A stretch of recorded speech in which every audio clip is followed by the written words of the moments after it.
not going to get qualified for this. Tom, I'm going to ask this question one more time. How much money did you make last year? I just told you $48,000. Do you want to get qualified for this or not? Yeah. Okay. One more time. How much money did you make last year? 62? That's what it was. No income, no assets in 2008, right? 2007. Yeah.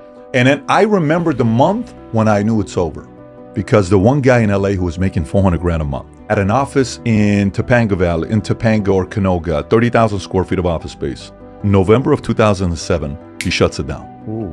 And this is right after you're seeing WAMU, Countrywide, you know, all these other companies that are doing what they're doing. Very problematic when that took place. So then you saw cities like Riverside Community, Riverside County, 65% houses foreclosure. Oh, then you had loan modification. Then you have people that were buying 5, 6 homes paying the negative amortization payment, which means if you got a loan, this was a program that came here from Australia. With the story you always hear about that this program was in Australia, we brought it in America. It was meant to only be for people who are affluent. Okay, you got a $20 million loan on a house. You got $40 million in a bank account. I'll give you $20 million, no problem. You got 4 payments to make. You got your 15-year loan, which is going to be the biggest loan. You got your 30-year fix, which is going to be reasonable, but it's not a 15-year loan. Then you have your interest only, that you're literally only paying interest, and the loan stays the same amount. Or you got your negative amortization payment, which means the loan gets bigger every month that you pay it, because it's negative amortization. Every month the loan gets bigger. Okay. So for example, for the average person in America, it would have been something like this. It would have been NAGAM payment was $1,200 a month. Interest only was $1,800 a month. 30-year fix was $3,100 a month, and 15-year was $4,500 a month, okay? So people are like, dude, buy another house, and another house, and another. So now I got 5 houses that I'm paying $1,200 on. Well, I can afford to do that, except that was only for 2 or 3 or 5 years. And then all of a sudden, your $1,200 payment goes to $4,200 times 5 houses. How do you pay $20,000 a month? You can't do it. Boom. Foreclosure, foreclosure, foreclosure. So that's not the case study of today. The case study of today is somehow, some way, the government thought it's a good idea to lower interest rates to 1%. And we had 3% loans that were going on. And then we talk about 128-month expansion. By the way, if there's no COVID, that would have been a 150-month expansion that we would have had. That's not good to have a 150-month expansion, because during that cycle that we went on, Tom, money was so cheap that people were just picking up money and buying stuff left and right. It was so cheap. Go get a house, go get a car. Rates were low. You know, these big companies are getting $50 million lines, $100 million lines, $200 million lines. Go get as much money as you can. Then COVID hits. When COVID hits, philosophically, it was a shit show. Go work from home, 18 months. That's what you got to do. Essential, non-essential. And then when that took place, companies like Twitter and many others said, at Twitter under Jack Dorsey, you can work from home for the rest of your life. What a noble company. That's what we got to do. And then so we go through that cycle, and then people started abusing employers, and they had 2 jobs that they weren't telling anybody, but they're making 82 here and 88 here. So they're making $170,000 thinking they can do this fraud that they're doing for the rest of their lives. And then they're living a $170,000 a year lifestyle, not realizing that's not going to be around forever. And then the money that they put into the system, all of a sudden people have cash in the bank like never before. So we had $2.2 trillion of cash, Americans. Every quarter, that thing went from 2.2 trillion to 1.7 trillion to 1.4 trillion to 1.1 trillion. And our savings as a nation kept going lower and lower and lower and lower. So then we have more money being printed into the economy. And then we had the election. Then now COVID is gone.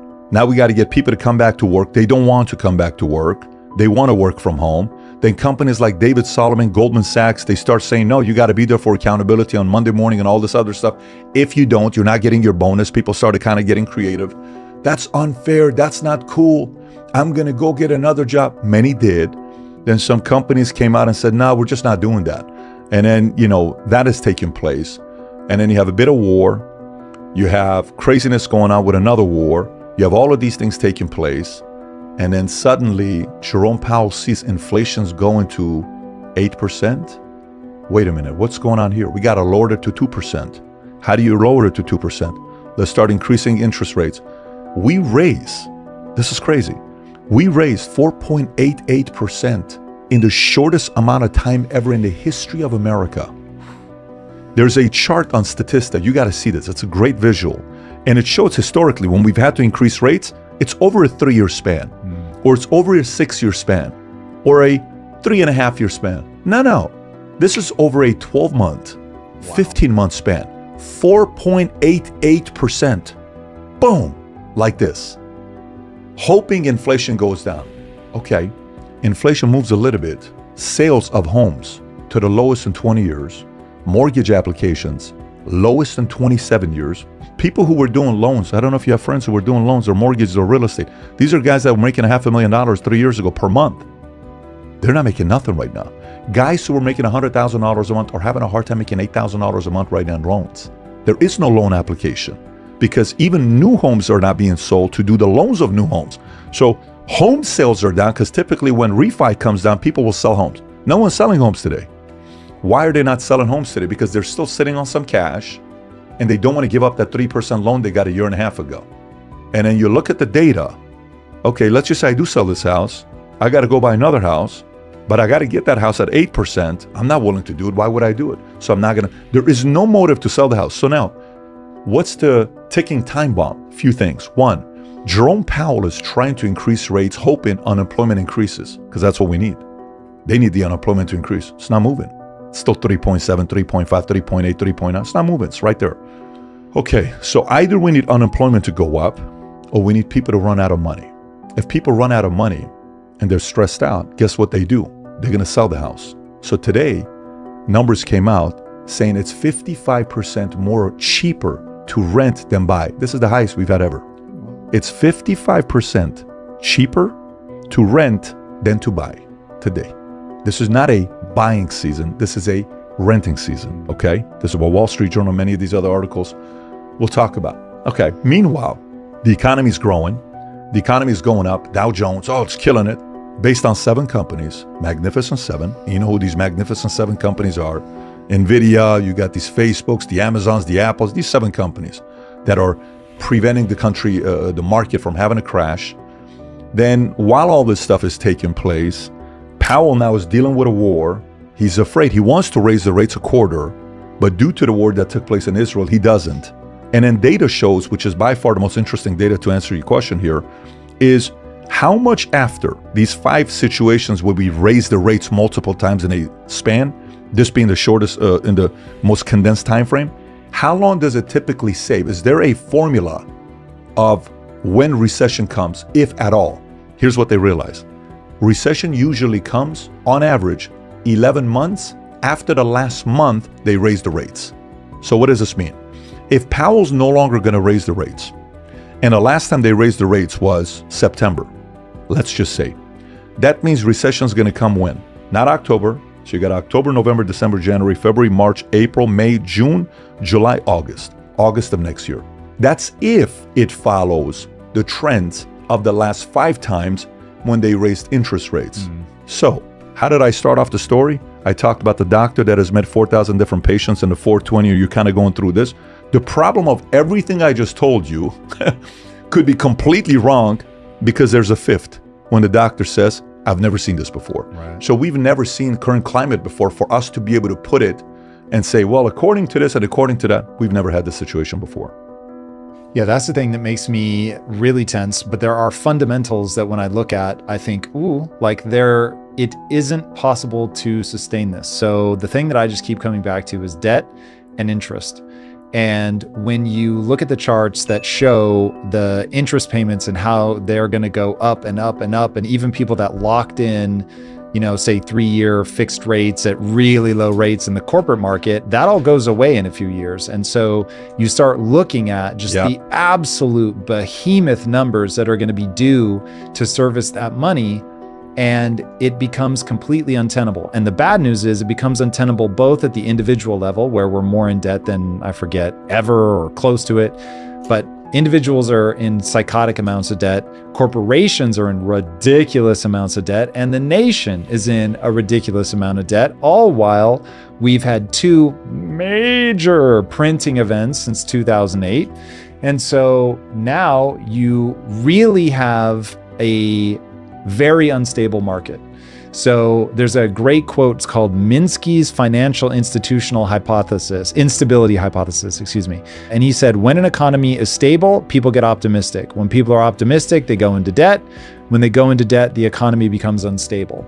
And now that's even without the crazy rising in interest rates. So we have like this, for me, it seems self-evident that there is going, like that gravity insists that things come back down, but they haven't yet. And so just when I want to get bullish and be like, hey, obviously this is all going to come crashing down, it just keeps not and not and not. My intuition is that a recession is inevitable, but the market can remain crazy longer than you can remain solvent, whatever the quote is. Why hasn't it happened yet? And how do you think about, because obviously you have similar concerns that I have, only the paranoid survive, but how do we turn paranoia into an action plan? Yeah, so everything is right now about mapping out different possibilities. So for example, if we're right now in a conference room and we got bored to write on, you and I would write down and we'd say, okay, World War III takes place. What do you think are the chances of this taking place? Ray Dalio says 50%. Yes, okay. He does. Jamie Dimon says this is the most dangerous times we've had in America in decades. Okay, cool. So if World War III happens, what happens to the economy? Who's going to be the parties involved? Are we going to be involved purely through proxy, or is there going to be attack here? Then you write down the possibilities. Okay, if this happens, what are you going to do? If this happens, what are you going to do? Then next, what happens if unemployment all of a sudden goes to 7%, 6%? What happens if inflation goes down?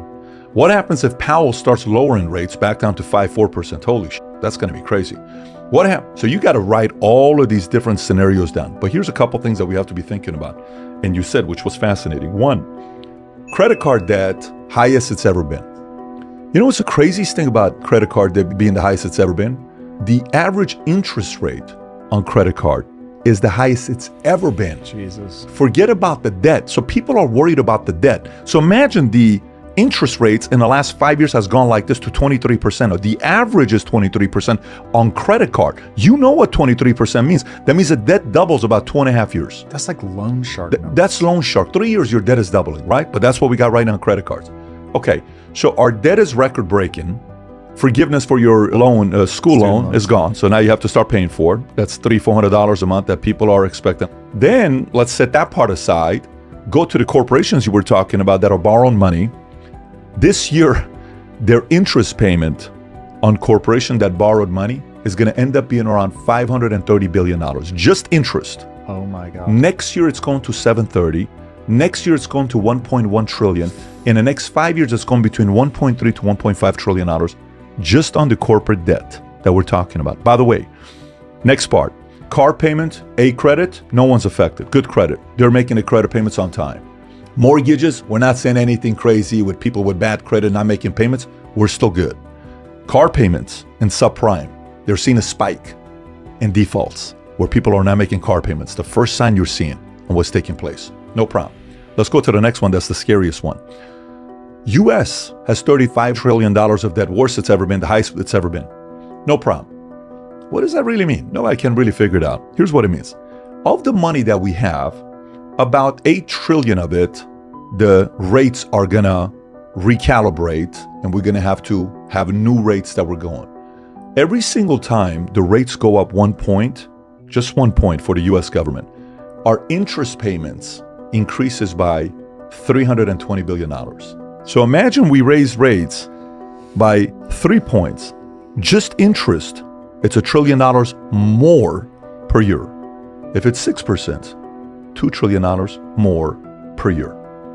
That's that. Then last thing that I'll just kind of get you to be thinking about. So anytime you want to know if the economy is back to normal, go to Vegas. If Vegas is humming, like, okay, we're good. And always, whenever you go to Vegas, talk to cab drivers and talk to the drivers who are doing Uber. Always ask, how's conventions doing? How are you seeing with traffic? Are you noticing things canceling? No, this has been crazy for us the last 3 months. Everything's good. But if they start seeing a downturn, they're typically an indicator of what's to come.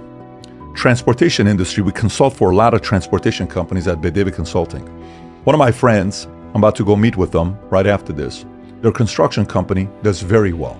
We have these 3 clients that we have who are doing transportation. 2 of them are doing 100 million, 80 million a year. Numbers are down 40, 50%. One of them is doing $1 billion a year. Their revenue is down 70%. Oh. So let's actually talk about transportation. Why would transportation be down 70%? Aren't Walmart, Amazon companies ordering stuff to ship it from here to there? Why would that be lowering? What do they know that we don't know? Again, these are people who have data to insider stuff that we can sit there and say, these are great indicators when you're studying these things on what's going on. Does this mean recession is going to come here? Like I told you earlier when we were talking, my bigger fear is a reverse market crash, which Venezuela just went through.